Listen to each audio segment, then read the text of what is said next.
নমস্কাৰ বন্ধু বান্ধৱীসকল দুপৰ টেঙাৰ পাত কিমান উপকাৰী আপোনালোকে জানেনে প্ৰাচীন কালৰে পৰা এই পাতক বিভিন্ন ধৰণৰ ৰোগ নিৰাময়ৰ ক্ষেত্ৰত ব্যৱহাৰ কৰি অহা হৈছে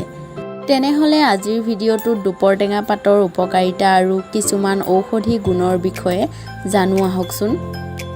দুপৰ টেঙা পাতৰ পৰাই বংশবৃদ্ধি হয় যাৰ বাবে ইয়াক ঠায়ে ঠায়ে পাতে গজা বুলি কোৱা হয় এই গছৰ পাত দেখিলা মাটিত পেলাই থলে গছ গজি উঠে অতি সহজতে গজা এইবিধ বনৌষধি সকলোৰে ঘৰত থকাটো উচিত এই পাত দুপৰীয়া বেছিকৈ টেঙা হোৱাৰ বাবে ইয়াক দুপৰ টেঙা বুলি কোৱা হয় পাতে গজা বা দুপৰ টেঙাৰ বহুতো ঔষধি গুণ আছে বিশেষকৈ প্ৰস্ৰাৱ ৰোগৰ বাবে ইয়াক মহৌষধ বুলি কোৱা হয় দুপৰ টেঙা পাতে ৰোগ প্ৰতিৰোধ ক্ষমতা বৃদ্ধি কৰে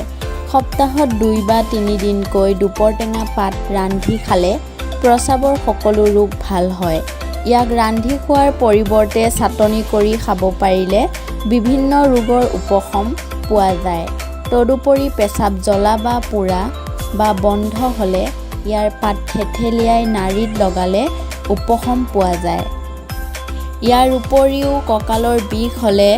এই পাতৰ ৰস খালে আৰাম পোৱা যায় বিকট পাথৰ হলে এই পাতৰ ৰস খালে পাথৰ ভাঙি প্ৰস্ৰাৱৰ দ্বাৰা বাহিৰ হয়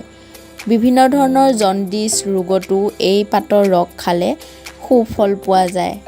দুপৰ টেঙাৰ পাত খালে ৰক্তচাপ মূৰ বিষ আদি ৰোগ ভাল হয়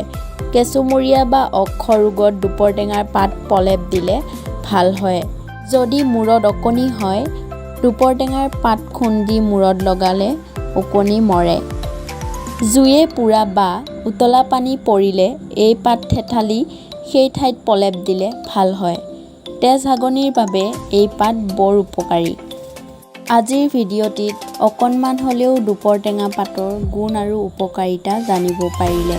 আশা কৰোঁ এই ভিডিঅ'টি চাই বহুতো লোকে উপকৃত হ'ব পাৰিব